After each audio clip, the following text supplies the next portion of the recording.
Deus. Eu peço que você abra a sua Bíblia no primeiro livro dos Reis, lá no Antigo Testamento. Primeiro livro dos Reis, capítulo de número 18.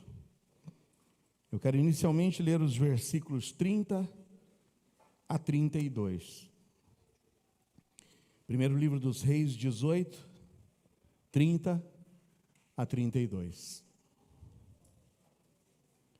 Antes da leitura, fecha seus olhos, mais uma palavra de oração.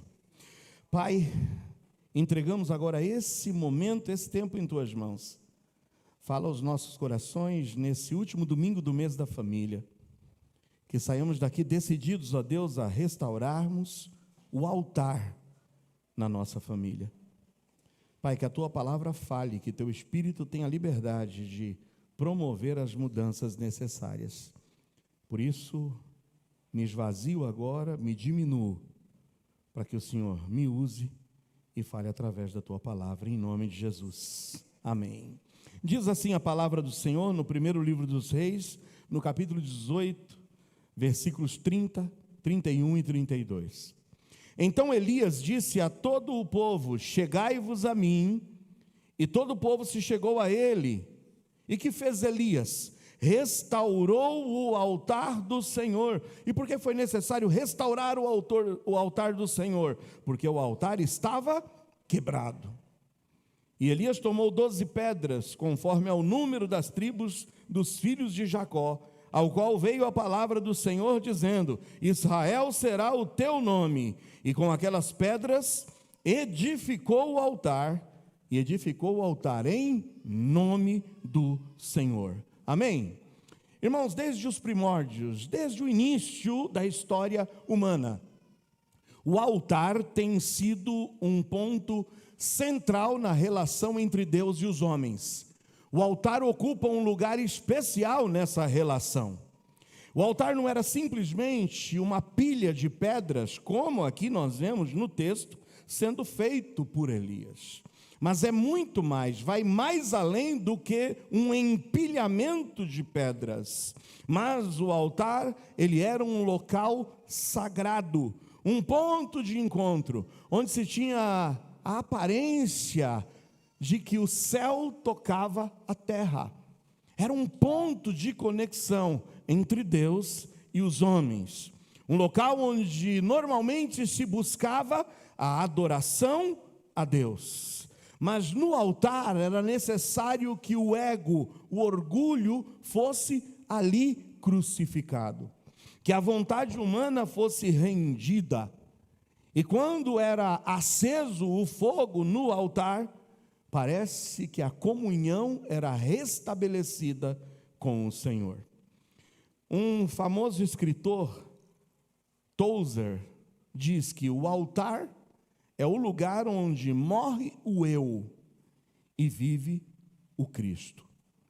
No texto que nós acabamos de ler, a história é mais ou menos a seguinte: a nação de Israel havia se desviado da vontade de Deus.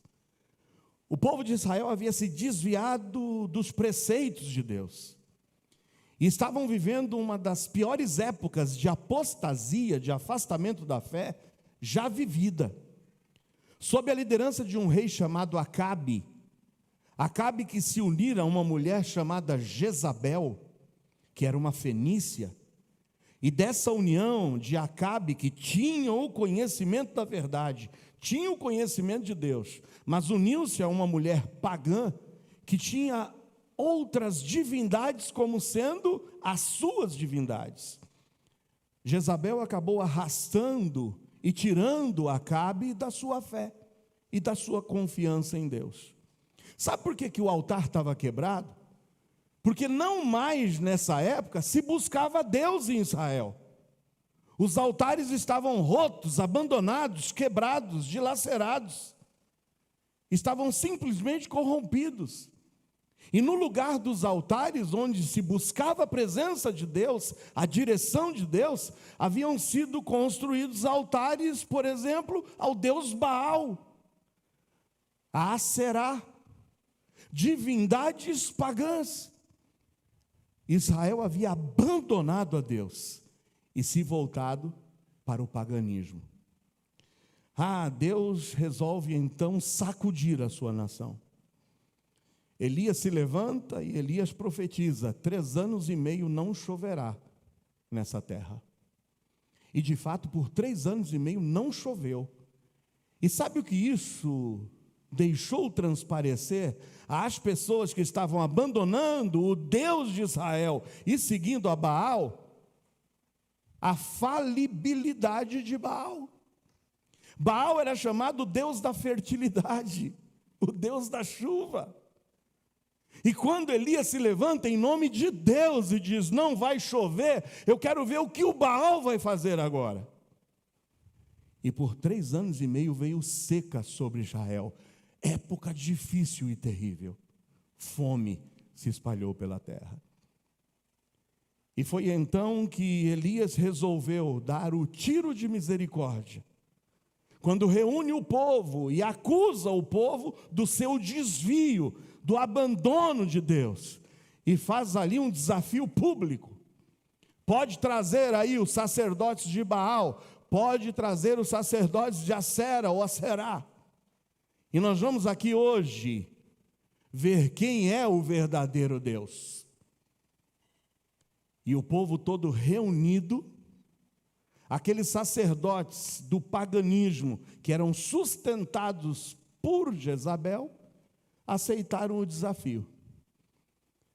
Foi então levantado um altar e Elias deu a chance: pode começar vocês, clame aos seus deuses, façam o que vocês quiserem. E nós já sabemos da história.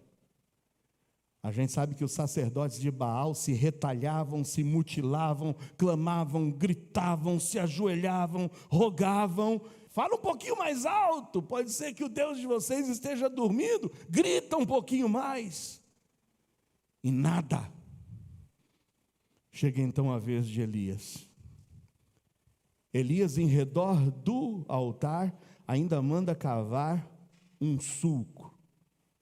Abre aí, pode cavar, e pode jogar água, pode molhar tudo aí, porque hoje vocês saberão que em Israel existe um Deus, o Deus verdadeiro, o Deus soberano, o Deus que vai trazer chuva para a nossa nação hoje. E foi então que Elias se dirige a Deus e diz: ó Deus, eu sei que o Senhor hoje me ouvirá, não para minha glória, mas para que esse povo saiba que em Israel existe um Deus. E todos se curvam e reconhecem: há um Deus verdadeiro em Israel. Amém, irmãos? Mas para que Deus se manifestasse, foi necessário que o altar que estava quebrado fosse o quê? Restaurado. Fosse recuperado. E tal como Elias precisou restaurar o altar, eu quero dizer para você que está presente aqui, o altar na tua casa também precisa ser restaurado. Eu posso ouvir amém ou não? Como está o altar na sua casa?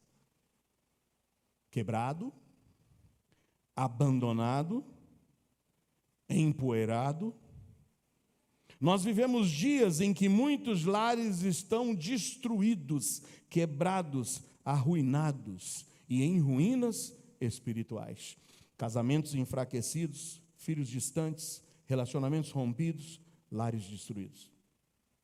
O altar está quebrado dentro da casa de muitos cristãos. E restaurar o altar na família é voltar a colocar Deus no centro da família. É estar decidido a permitir que Deus assuma o controle da nossa casa, que Deus assuma o controle do nosso lar. E para isso é necessário sacrifício, é necessário renúncia, entrega, aliança, pacto, compromisso, consagração. União entre cônjuges, união entre pais e filhos, em um propósito espiritual comum. Então vamos ver aqui, eu poderia falar de vários altares que precisam ser restaurados. Mas o primeiro altar que precisa ser restaurado hoje na tua família, na tua casa, na minha, na nossa, é o altar do sacrifício. E o altar do sacrifício indica que é necessário renúncia, e renúncia pelo bem da família. Renúncia pelo bem da família. No altar o sacrifício era oferecido como um ato de entrega, de confiança que Deus traria o seu favor para aquele que estava oferecendo o sacrifício. E na família também precisamos, irmãos, dessa entrega, se quisermos ver Deus agir em nosso favor. Em Efésios 5, 21 a 25, é o texto que vai embasar, que vai aqui alicerçar esse altar do sacrifício que exige renúncia pelo bem da família a ser restaurado hoje em nossos lares. Abriu sua Bíblia em Efésios 5, 21 a 25, diz o seguinte, versículo 21 de Efésios 5, sujeitando-vos uns aos outros no temor de Deus. Vós mulheres, sujeitai-vos a vossos maridos como ao Senhor, porque o marido é a cabeça da mulher, como também Cristo é a cabeça da igreja, sendo ele próprio o salvador do corpo. De sorte que assim como a igreja está sujeita a Cristo, assim também as mulheres sejam em tudo sujeitas a seus maridos. E vós, maridos, amai vossas mulheres, como também Cristo amou a igreja. E não é um amor simples de palavras, não. É um amor espelhado no amor de Cristo, que amou a igreja e a si mesmo se entregou por ela. O amor que Deus espera de você, marido, é um amor de entrega, de sacrifício, de renúncia ao seu próprio eu, pelo bem-estar da tua família, pelo bem-estar da tua esposa. Antes de qualquer distinção de papéis, porque eu já falei para vocês na primeira mensagem desse mês, quando falei da importância de restaurarmos o valor da família, eu disse que hoje, pelo relativismo moral, pelo secularismo, pelo progressismo, a família, no modelo que a Bíblia nos apresenta, é chamada de forma pejorativa como família tradicional. Mas eu estou aqui para olhar a família sob a ótica de Deus, sob a ótica bíblica. E aí, sob a ótica de Deus, o primeiro que precisa ser restaurado, e o texto começa no versículo 21, dizendo que antes de Paulo falar da responsabilidade do homem e da responsabilidade da mulher, ele fala da responsabilidade de nós todos para com nós todos. Todos nós devemos nos sujeitar uns aos outros.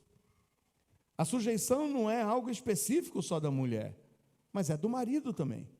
Nós devemos nos sujeitar uns aos outros, esse é o princípio de mútua submissão.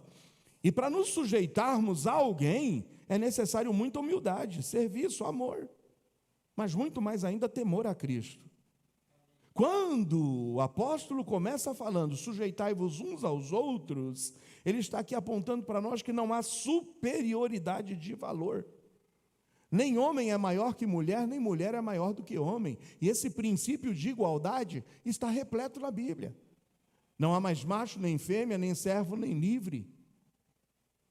Não é assim? Nem senhor e nem empregado. Todos somos iguais diante de Deus em valor. Por isso que nem o homem deve ser, dentro do lar, um chefe autoritário, e nem tampouco a mulher uma subordinada muda, sem voz. Então, o que nós precisamos é olhar para a palavra de Deus e ver quais são os princípios implícitos nesse texto. Primeiro, eu digo que sujeição não é sinônimo de inferioridade. A mulher não é inferior ao homem, ambos foram criados à imagem e semelhança de Deus, com igual valor e dignidade. Na quarta-feira passada, estávamos estudando isso na nossa reunião de oração. Eu fiz uma pergunta simples: quando é que a mulher foi criada? Aí teve gente que ficou pensando, quando é que a mulher foi criada? No sexto dia, junto com o homem. Está lá em Gênesis 1, a partir de 26, 27, 28. Deus criou o homem, mas Deus também criou a mulher no sexto dia. Ambos foram criados por Deus. Não há inferioridade, mas há sim igualdade entre homem e mulher. Quando a Bíblia fala que o homem é cabeça, refere-se a uma liderança, mas uma liderança espelhada em Cristo, no modelo de Cristo. Porque da mesma forma que Cristo é sobre nós, e nós, como ovelhas, devemos estar sujeitos a Ele, Ele mesmo também diz que Ele é sujeito ao Pai.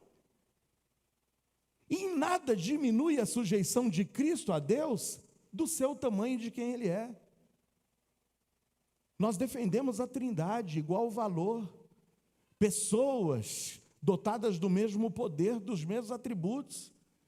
E quando a Bíblia coloca Cristo sujeito a Deus, não o coloca inferior a Deus, mas de uma relação de igualdade, unidos em um propósito comum. Cabeça refere-se a essa liderança espelhada em Cristo, que como cabeça da igreja, e liderando com amor e cuidado, deve ser o espelho para o marido também, governar e cuidar do seu lar, ter cuidado e amor da sua prole. Agora veja que tudo é pautado como ao Senhor. Veja, vós mulheres, versículo 22, sujeitem aos vossos maridos, encarem que há uma liderança natural que Deus deu ao homem, mas alto lá, essa autoridade do homem, dada por Deus, precisa ser uma autoridade comparada como ao Senhor. Esse como ao Senhor, no final do versículo 22, é o que vai pautar a nossa relação. Essa sujeição exercida como ao Senhor, diz que tem que ser uma sujeição filtrada e moldada pelos princípios de Cristo. A esposa se submete à liderança do seu marido quando ele a exerce de forma que honra a Cristo. É por isso que eu digo para vocês, jovens, eu sei que tem jovem que está doidinho para casar. Eu sei que tem... Amém? Amém, isso. Ufa, pelo menos está doidinho para casar, né? Mas eu sempre tenho dito aos jovens, se você pretende seguir os princípios bíblicos, note que a sujeição da mulher ao homem tem que ser de um homem que cuide e te ame, como o Senhor ama a igreja.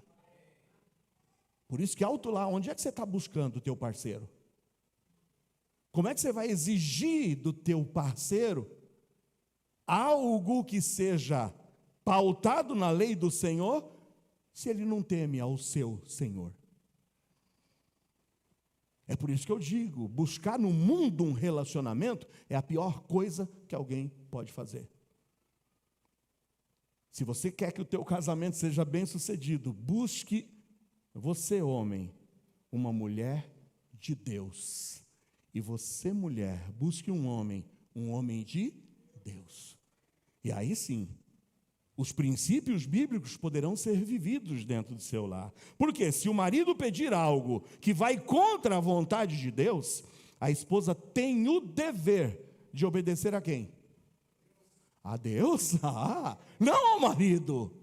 Se o marido te pede algo, exige algo, e vem impor algo a você, que não é algo que é defendido e aceito por Deus, a Bíblia diz que mais importa obedecer a Deus do que aos homens. Amém ou não? Por isso que eu digo, tem gente que fala, um modelo bíblico, esse modelo tradicional, é machista, é da mulher se submeter, ficar caladinha, não ter palavra, não. Eu tenho certeza que toda mulher que tem um homem de Deus na sua vida, que a ama e que a defende, e que luta pelo bem-estar da família, renunciando a ele mesmo, pelo bem-estar da esposa, pelo bem-estar dos filhos, eu tenho certeza que toda mulher descansa e diz, uau, qual a dificuldade de eu estar aqui ao lado desse esposo, torcendo para que tudo dê certo. Pode dar as regras aí, meu amado? Para onde nós vamos? Para a direita ou para a esquerda? Essa liderança do homem, ela é recebida de bom grado pela esposa, quando ela olha para o seu marido e vê nele um espelho e um modelo de Jesus Cristo. Amém ou não? Quem tem um esposo desse em casa, diga amém. Não foi unanimidade, mas está bom, né? Eu não vou perguntar quem não tem, porque eu não quero envergonhar homens aqui, tá bom? Minha amada, mais uma vez eu vou te dizer que se o marido pede algo que vai contra a vontade de Deus, você, esposa, tem o dever de obedecer a Deus em primeiro lugar, e não às ordens autoritárias e antibíblicas do teu esposo. Agora, esposo, vem cá, você tem que amar a tua esposa como Cristo ama a igreja. Você está disposto ou não? E aí a mesma pergunta eu vou fazer aqui agora para as esposas de novo. Esposa, você tem um marido que te ama como Cristo amou a igreja? Diga amém. que coisa boa, maravilhosa de ouvir. E espero que não tenha sido com hipocrisia, não é mesmo? Ame a sua esposa. Agora eu quero perguntar para os homens: marido, você tem amado sua esposa como Cristo ama a igreja? Tem renunciado o teu eu? Tem deixado de lado? Tem visto qual é a vontade dela também? Tem ouvido a opinião dela? E olha que muitas vezes quando a gente não ouve, a gente bate a cara, hein?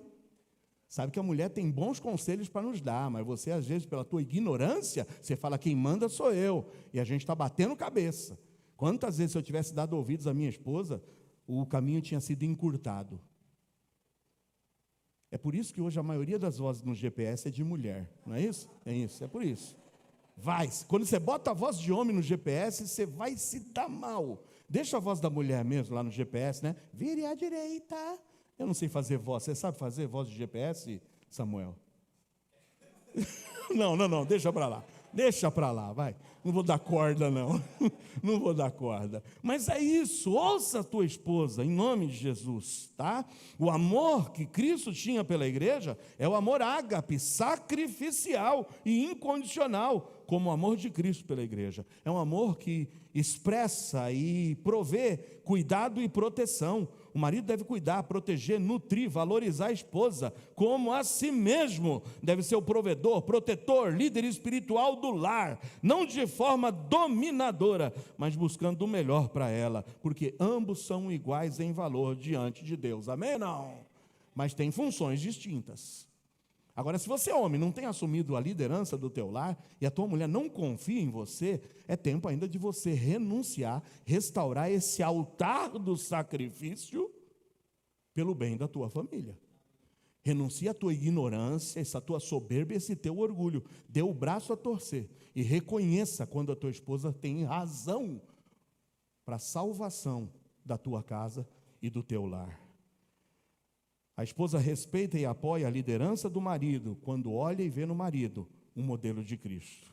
Enquanto o marido ama e se sacrifica pela esposa, quando vê na esposa o modelo da igreja se sujeitando a Cristo. Por isso que hoje eu pergunto para você: o que está precisando ser sacrificado no teu lar para restaurar o altar na tua família? Será que é o orgulho, a falta de perdão, as prioridades erradas? Talvez o marido está lutando mais pelo bem-estar dele, pela vontade dele imposta, do que em escutar e dividir. A Bíblia nos diz em Eclesiastes 4, 9 a 10, que melhor é serem dois do que um. Sabe por quê? Porque tem melhor paga do seu trabalho. É melhor quando a gente anda em harmonia, os dois, do que um. O primeiro altar, então, a ser restaurado é o altar do sacrifício, que vai exigir renúncia, mas essa renúncia é pelo bem da família. Vamos restaurar esse altar, amém ou não? Louvado e bendito seja o Senhor. Mas eu quero falar sobre um segundo e hoje um último altar. Eu teria vários altares, mas hoje eu vou parar em 2 altares. O primeiro é o altar do sacrifício pelo bem-estar da família. O segundo altar a ser restaurado é o altar da consagração. Sabe, quando a gente olha a história dos altares na Bíblia, nós temos, por exemplo, o altar erguido por Noé, assim que ele sai da arca.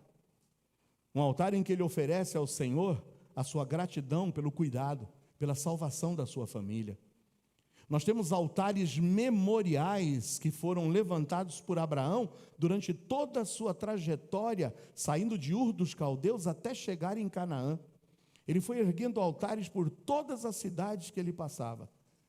E alguns desses altares eram recordatórios. Erga um altar ao Senhor que te apareceu e que te prometeu que te faria uma grande nação.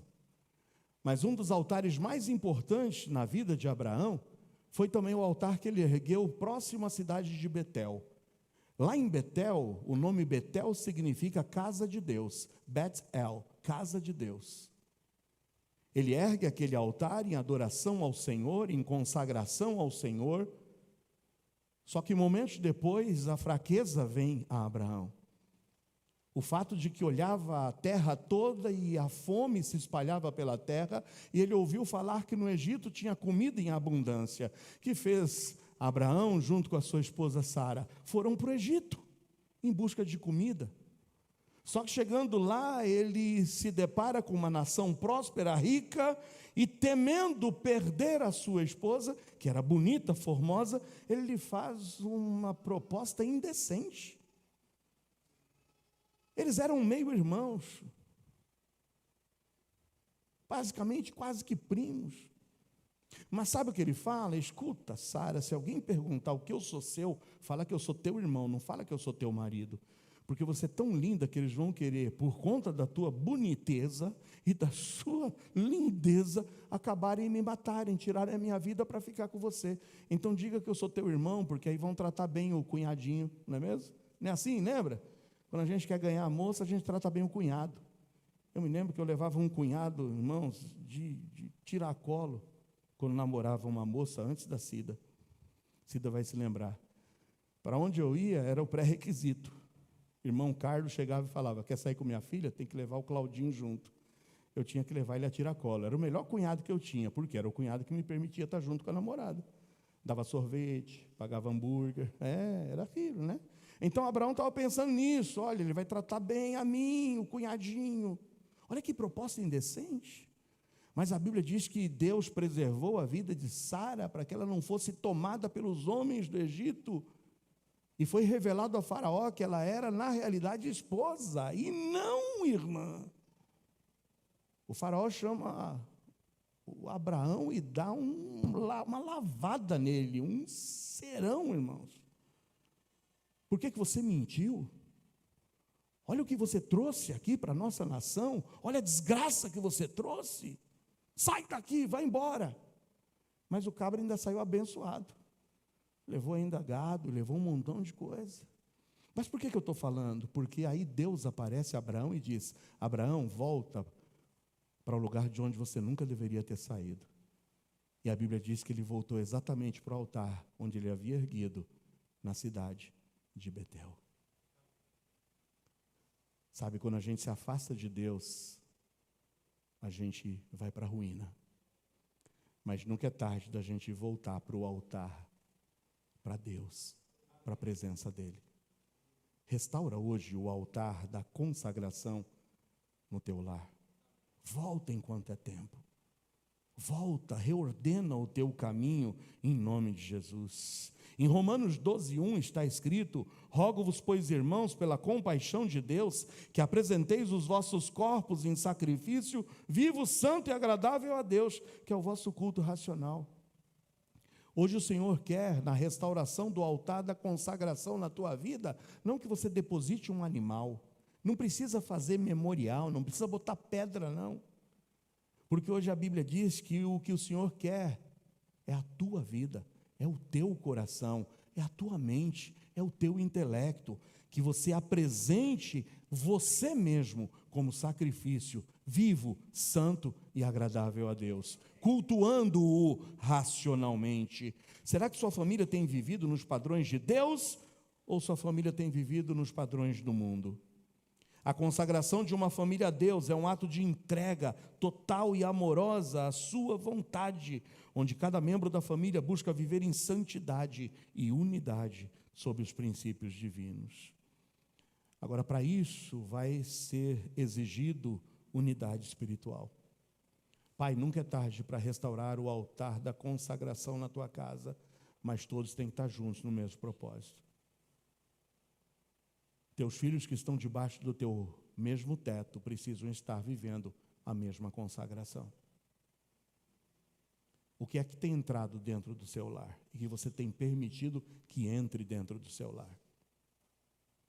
Hoje o Senhor quer restaurar o altar da consagração. Consagra o teu lar. Que as suas palavras sejam como as palavras de Josué. Se vocês querem servir os deuses a quem serviram os seus pais no deserto, sirvam. Porém, eu e a minha casa serviremos ao Senhor. Restaura a consagração do teu lar. Isso começa de você, pai, de você, mãe.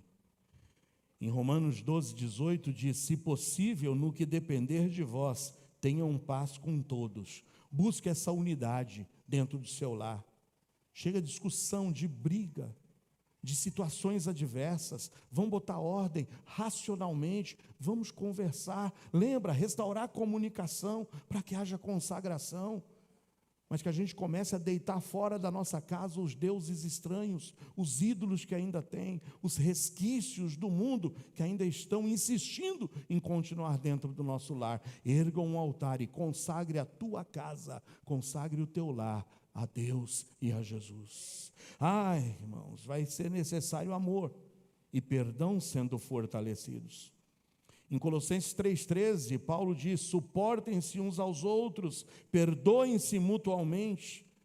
Para que o nosso lar seja consagrado a Deus, é necessário imitarmos o amor de Cristo.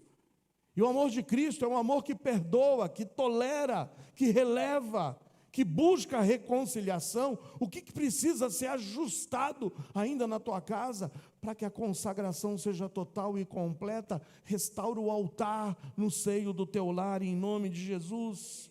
Que haja crescimento na santidade, que cada membro, ao buscar santidade pessoal, influencie positivamente aos outros membros da família. A santificação é individual. Lá na 1 de Pedro 1,16, a ordem de Pedro é: sejam santos, porque eu, o seu Senhor, sou santo. Por isso, sejam santos em toda a vossa maneira de viver. Pais, comecem a restaurar o altar da consagração na tua casa. Sejam firmes. Para isso é necessário oração. Por isso, restaura a oração no seu lar. Qual a última vez que você, junto com a tua esposa, orou pela salvação dos teus filhos?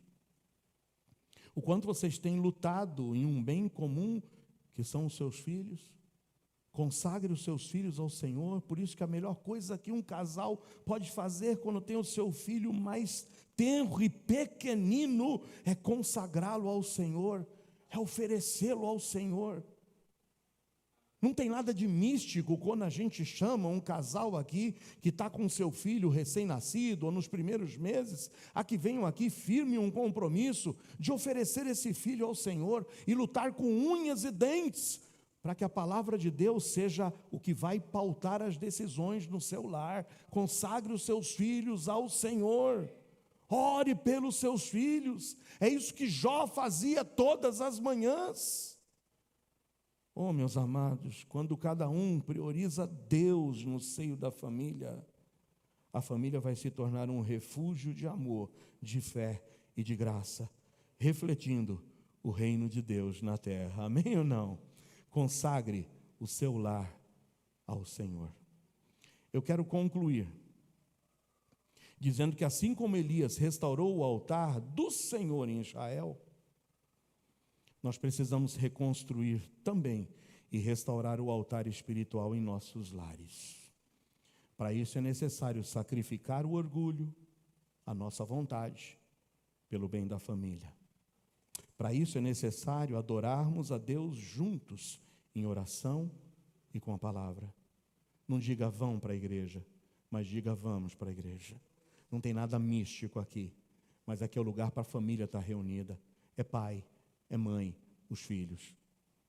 Que a gente possa ter alegria em dizer: alegrei-me quando me disseram, vamos para a casa do Senhor. Consagre a sua família inteira aos propósitos de Deus. Quando Elias tomou a iniciativa de reconstruir o altar e sobre ele oferecer o holocausto, após a oração de Elias, o fogo do Senhor desceu. Abra sua Bíblia de novo lá no primeiro livro de Reis 18, e nós vamos ler agora os versículos 37 a 39. Primeiro livro de Reis 18, 37 a 39.